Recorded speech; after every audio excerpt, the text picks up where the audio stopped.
जय Hind sir.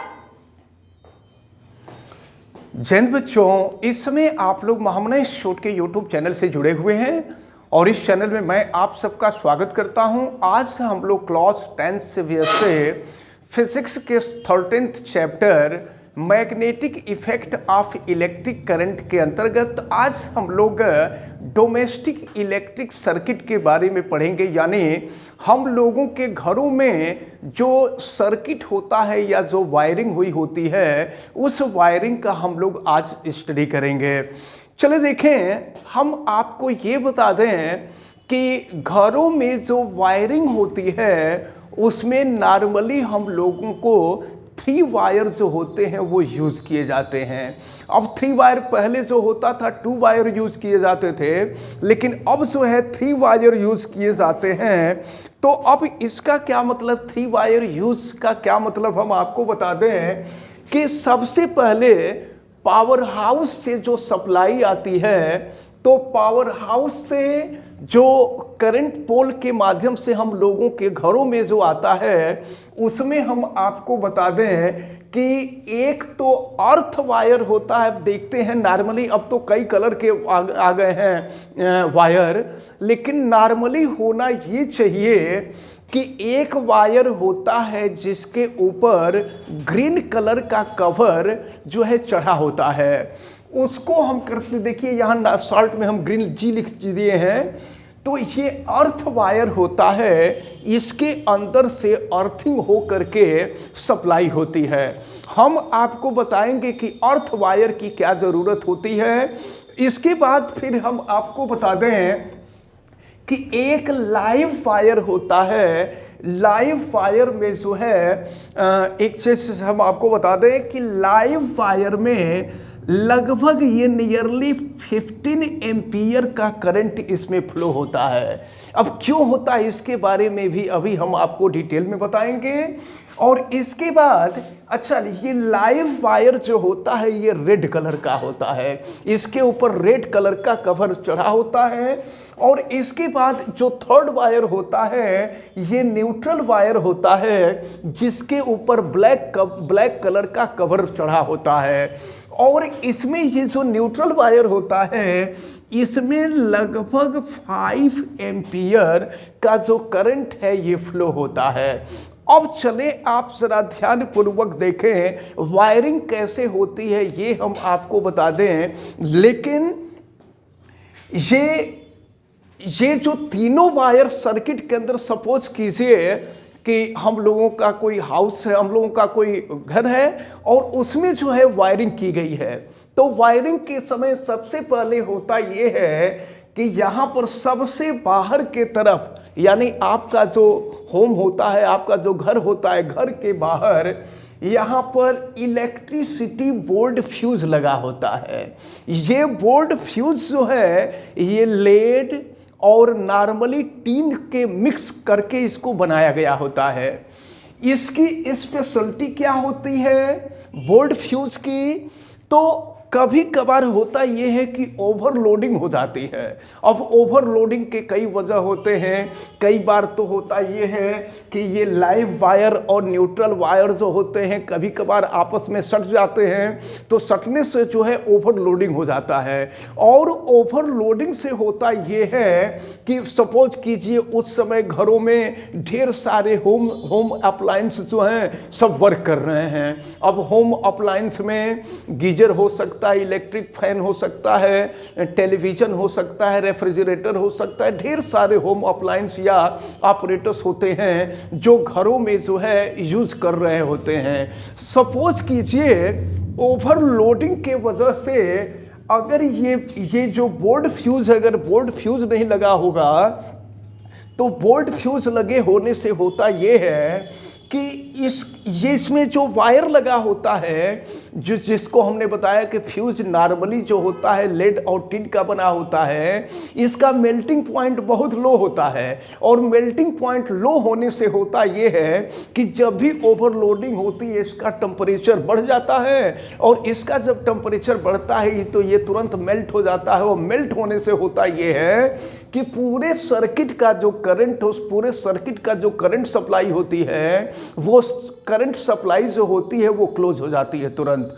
Close होने से बेनिफिट ये होता है कि हम लोगों के पूरे होम में या पूरे मकान में ये जितने भी होम अप्लायंस होते हैं जो ड्यूरिंग दिस रिएक्शन ये जो है वर्क कर रहे होते हैं, उस समय ये डैमेज होने से बच जाते हैं, ये जलते नहीं हैं, खराब नहीं होते हैं। तो ये सबसे बाहर के तरफ इलेक्ट्रिक बोर्ड फ्यूज लगा होता है जो घर के बाहर होता है। अब इसके बाद जब हम इससे अंदर आते हैं तो अंदर आने के बाद इलेक्ट्रिसिटी मीटर लगा होता है। इस इलेक्ट्रिसिटी मीटर से हमको ये पता चलता है कि ये जो पूरा हमारा सर्किट है या पूरा हमारा घर है, उस घर में कितने यूनिट का करंट, कितने यूनिट का इलेक्ट्रिक एनर्जी जो है स्पेंड हो रही है, तो ये इलेक्ट्रिसिटी मीटर से पता चलता है। ये इलेक्ट्रिसिटी मीटर जो होती है, ये जो फ्यूज होता है फ्यूज के तुरंत बाद लगा होता है। और इसके बाद हम आपको बता दें कि इसके बाद जब हम आगे बढ़ते हैं तो यहाँ डिस्ट्रीब्यूशन बॉक्स होता है। डिस्ट्रीब्यूशन बॉक्स में ढेर सारे ये प्लग पॉइंट बने होते हैं। प्लग पॉइंट से होता ये है कि यहीं से वायर ले करके अब अलग अलग ऑपरेटर्स के लिए या अलग अलग अप्लायंस के लिए अलग अलग हम वायर लेके जाते हैं। जैसे सपोज कीजिए कि फैन के लिए हमको ले जाना है सर्किट, तो फैन के लिए यहाँ से अलग से हम सर्किट ले जाते हैं। गीजर है, गीजर के लिए अलग सर्किट ले जाते हैं। टेलीविज़न है, उसके लिए अलग सर्किट ले जाते हैं। तो अलग अलग सर्किट ले जाने से बेनिफिट ये होता है कि अगर कहीं से किसी प्रकार ओवरलोडिंग हो और सपोज कीजिए जो सबसे बाहर जो फ्यूज लगा हुआ है, अगर वो फ्यूज न जल पाए या वो खराब नहीं होता है, डैमेज नहीं होता है, तो इलेक्ट्रिसिटी अंदर फ्लो होने लगेगी। और अंदर फ्लो होने लगेगी तो एक ऑपरेटर्स अगर बाय द वे मान लीजिए एक कोई अप्लायंस जल गया, कोई एक अप्लायंस बेकार हो गया, तो फिर जितने भी उस रूट पे जितने अप्लायंस लगे होते हैं वो कोई भी अप्लायंस वर्क नहीं करेगा। इसलिए अलग अलग अप्लायंस के लिए अलग अलग वायर जो है हम ले जाते हैं अपने डोमेस्टिक इलेक्ट्रिक सर्किट में। अब इसके बाद क्या होता है जरा ध्यानपूर्वक देखें। यहाँ पे प्लग पॉइंट भी लगे होते हैं। देखिए इसमें क्या क्या होता है। इसमें मेन स्विच होता है, मेन स्विच का होना जरूरी होता है। सपोज कीजिए घर में किसी व्यक्ति को करंट लग गया या सपोज कीजिए फायर से रिलेटेड कोई प्रॉब्लम हो गई, घर में आग लग गई, तो किसी प्रकार की कोई प्रॉब्लम हो जाती है। और ख़ास करके मेन स्विच इसीलिए बनाया गया होता है ताकि पूरे घर के अंदर जो इलेक्ट्रिक करंट की जो सप्लाई हो रही है उस इलेक्ट्रिक करंट की सप्लाई को रोका जा सके। या जैसे मान लीजिए घर में कुछ मैकेनिकल कुछ वर्क भी करना है, तो मैकेनिकल वर्क करने के लिए इस सप्लाई को, मेन सप्लाई को बंद करके और फिर घर के अंदर अपना जो भी अप्लायंस ठीक करना होता है ठीक करके फिर इसको हम ऑन कर सकते हैं। लेकिन स्पेशली अगर मान लीजिए किसी व्यक्ति को करंट लग गया है या कोई और बड़ी ट्रेजेडी हो गई है, तो ये जो मेन स्विच होता है, मेन स्विच को जब हम ऑफ कर देते हैं तो पूरे घर के अंदर जो करंट की सप्लाई होती है, करंट की सप्लाई उस समय बंद हो जाती है। अब इसके बाद जो है यहीं पर मेन फ्यूज भी लगा होता है। और मेन फ्यूज, लेकिन एक चीज समझ लीजिए, ये जो फ्यूज लगे होते हैं ये अलग अलग ऑपरेटर्स के लिए अलग अलग फ्यूज लगे होते हैं। अब जैसे मान लीजिए यहाँ कोई दूसरा ऑपरेटर्स है तो इसके लिए अलग फ्यूज लगा होता है। और ये सभी फ्यूज जो होते हैं ये डिस्ट्रीब्यूशन बॉक्स में ही लगे होते हैं। फिर ये कोई दूसरा ऑपरेटर्स है उसके लिए अलग बॉक्स होता है, कोई फिर अलग ऑपरेटर्स है उसके लिए अलग अलग जो है फ्यूज होता है। अब हम आपको बता दें, अब हम आपको ये बता दें कि जैसे मान लीजिए हमने आपको बताया कि यहाँ 3 वायर्स होते हैं, तो आखिर 3 वायर्स का यूज क्या होता है। पहली चीज तो हम आपको बता दें कि ये जो इलेक्ट्रिक बोर्ड फ्यूज होता है इसका हम लोगों को अर्थिंग से कोई मतलब ही नहीं होता है। यहाँ पर केवल वही दोनों वायर लगे होते हैं जो पोल से होकर के आते हैं। तो लाइव वायर, जैसा कि हमने आपको बताया कि 15 एम्पियर का होता है। देखिए ये दोनों वायर हमारे आते हैं और इन दोनों वायर में करंट होती है और दोनों वायर के लिए अलग अलग अप्लायंस के लिए अलग अलग वायर का यूज किया जाता है। अब देखें, जैसे मान लीजिए कि हमको कोई ऐसा अप्लायंस यूज करना है जिसको बहुत ज़्यादा वोल्टेज की ज़रूरत होती है। फॉर एग्जाम्पल अगर हम कहें तो गीजर है, एयर कूलर है, तो नॉर्मली गीजर और एयर कूलर को बहुत अधिक एनर्जी की ज़रूरत होती है, बहुत अधिक वोल्टेज की ज़रूरत होती है। तो इसका कनेक्शन जो होता है ये लाइव वायर से किया जाता है। और अगर मान लीजिए कि हमको अगर नॉर्मल ऑपरेटर्स या नॉर्मल अप्लायंस यूज़ करने हो तो नॉर्मल अप्लायंस जैसे मान लीजिए कि ये इलेक्ट्रिक बल्ब है या फिर फैन वगैरह है, तो उनके लिए ये जो 5 एम्पियर के लिए करंट होता है, उनके लिए 5 एम्पियर का करंट होता है। नॉर्मली आप ऐसे समझ लीजिए कि ऐसे अप्लायंस जिसको ज़्यादा इलेक्ट्रिसिटी की आवश्यकता होती है उसके लिए उसका कनेक्शन जो होता है ये लाइव वायर से किया जाता है, जिसमें 15 एम्पियर की करंट होती है। और जो लो एनर्जी वाले, लो इलेक्ट्रिकल एनर्जी वाले ऑपरेटर्स होते हैं, होम अप्लायंस होते हैं, उनके लिए न्यूट्रल वायर का यूज़ किया जाता है और इसमें 5 एम्पियर का करंट फ्लो होता है। और दूसरी चीज़ हम आपको बता दें कि ये जो थर्ड वायर है, थर्ड वायर ये अर्थ वायर है। तो अर्थ वायर जिसको अर्थिंग कहते हैं, नॉर्मली इस अर्थिंग की ज़रूरत कहाँ होती है। तो हम आपको बताते हैं कि कुछ ऐसे भी अप्लायंस होते हैं जिनकी बॉडी जो होती है वो मेटेलिक बॉडी होती है। तो मेटेलिक बॉडी फॉर एग्जांपल अगर हम देखें तो इलेक्ट्रिक प्रेस है, इलेक्ट्रिक प्रेस की जो बॉडी होती है वो मेटेलिक होती है। फिर टोस्टर होता है, टेबल फैन होता है, इनकी बॉडी जो होती है वो मेटल की होती है। तो अब इनका जो कनेक्शन होता है, इनके लिए हमको अर्थ वायर की ज़रूरत पड़ती है, क्योंकि अर्थ वायर जो है वो करता क्या है कि कभी कभी इनके अंदर जब वोल्टेज आती है तो इस वोल्टेज को वो कंट्रोल करता है। अर्थिंग जो होता है जब हाई वोल्टेज आ जाता है तो उसको ये कंट्रोल कर लिया करता है। अब इसके साथ साथ हम आपको बता दें कि हमारे घर में जितने भी ऑपरेटर्स होते हैं नॉर्मली उनको 220 वोल्ट की ज़रूरत पड़ती है। और इसके बाद आप देखे होंगे जहाँ कहीं भी सॉकेट लगा होता है उसमें कुछ सॉकेट ऐसे होते हैं जहां पे केवल 2 पिन के लिए होता है। तो 2 पिन के लिए होता है तो उसमें जो है 2 पिन वाले में केवल 2 वायर की ज़रूरत होती है और 2 वायर में ये लाइव वायर और न्यूट्रल वायर होता है। लेकिन जहां पर जैसा कि हमने आपको बताया था कि इलेक्ट्रिक प्रेस हुआ, इलेक्ट्रिक प्रेस के लिए आप देखते हैं कि उसमें 3 प्लग टॉप होते हैं, 3 प्लग टॉप होते हैं। तो 3 प्लग टॉप के लिए ये 3 प्लग पॉइंट बने हुए हैं। इनके अंदर जब कसते हैं तो उसमें होता ये है कि सपोज कीजिए इलेक्ट्रिक प्रेस है तो इलेक्ट्रिक प्रेस के लिए लाइव से भी करंट जाती है, यानी हाई वोल्टेज का भी करंट जाती है, क्योंकि उसको हीट होना होता है, गर्म होना होता है। उसके साथ साथ उसके अंदर जो है ये जो न्यूट्रल वायर है, न्यूट्रल वायर से भी करंट हो जाती है। और अगर मान लीजिए कभी कभी उसके अंदर बहुत हाई अमाउंट में अगर उसके अंदर करंट फ्लो हो गई तो उसको कंट्रोल करने के लिए ये जो अर्थ वायर होता है ये अर्थ वायर उसको कंट्रोल करता है। तो इस प्रकार ये जो डोमेस्टिक वायर होते हैं या जो डोमेस्टिक इलेक्ट्रिक सर्किट होता है, डोमेस्टिक इलेक्ट्रिक सर्किट में यही सब चीज़ें होती हैं। अब इसमें कभी कभी आपसे पूछा जाता है कि ओवरलोडिंग क्या है, ओवरलोडिंग कैसे होता है। तो ओवरलोड का मतलब आप समझिए नहीं कि आवश्यकता से अधिक जब लोड आता है तो अब आवश्यकता से अधिक लोड कब आता है। देखिए कभी कभार होता है जैसे बरसात हुआ और बरसात के सीजन में कभी कभार आंधी वगैरह आती है, स्टॉर्म वगैरह आता है तो पेड़ वगैरह जो है गिर जाते हैं। तो पेड़ वगैरह गिरने से ये जो वायर होते हैं, लाइव वायर और न्यूट्रल वायर, ये आपस में कनेक्ट हो जाते हैं। कनेक्ट होने से होता ये है कि वोल्टेज जो होता है बहुत हाई हो जाता है और बहुत हाई वोल्टेज हो जाता है, जिससे होम अप्लायंस जो होते हैं उनके डैमेज होने का खतरा बना रहता है।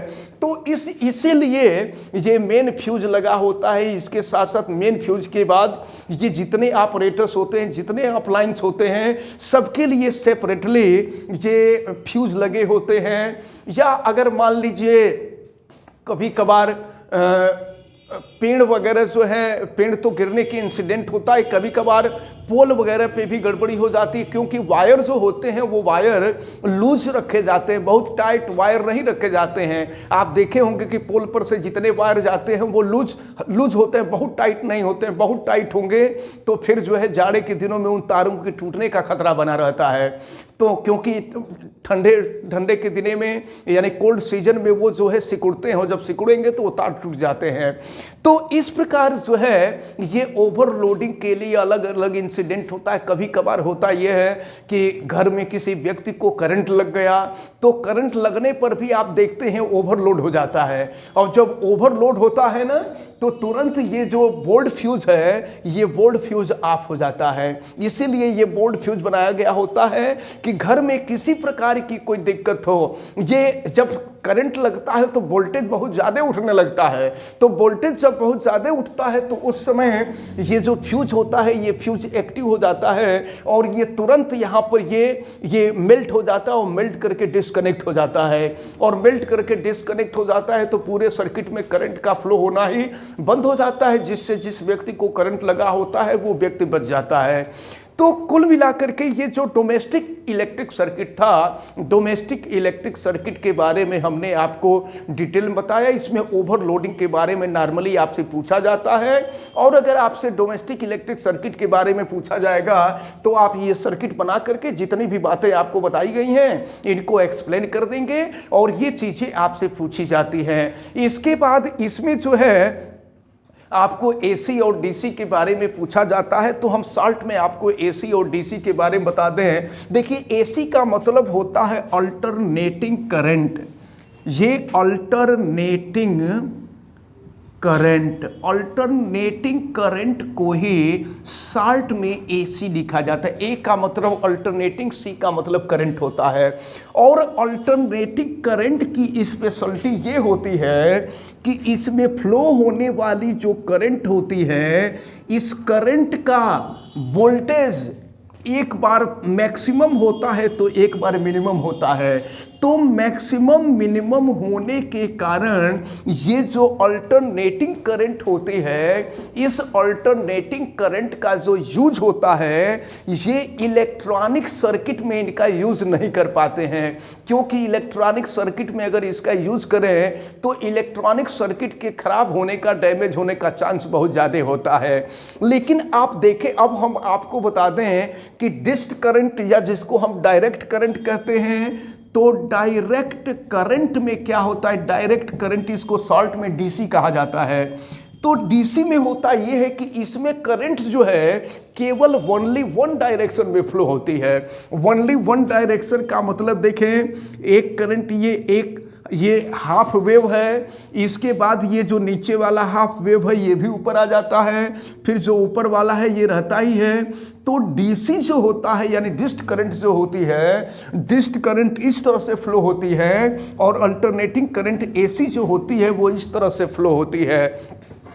एक चीज हम आपको ये बता दें कि अल्टरनेटिंग करंट की ये स्पेशलिटी है कि ये जितनी तेजी से आपको कैच करती उतनी ही तेजी से छोड़ देती है। एक चीज, क्योंकि इसकी वैल्यू जो होती है एक बार मैक्सिमम होती है तो एक बार मिनिमम होती है, लेकिन डिस्ट करंट जो होती है, डिस्ट करंट की वैल्यू लगातार सेम बनी रहती है। इसलिए जितने भी इलेक्ट्रॉनिक सर्किट होते हैं, इलेक्ट्रॉनिक सर्किट में डीसी का ही यूज होता है। आप देखे होंगे पहले बल्ब आया करते थे 5 रुपीज या 10 रुपीज के, या अब पता नहीं कितने के मिल रहे हैं, ये 60 वाट या 100 वाट के हुआ करते थे।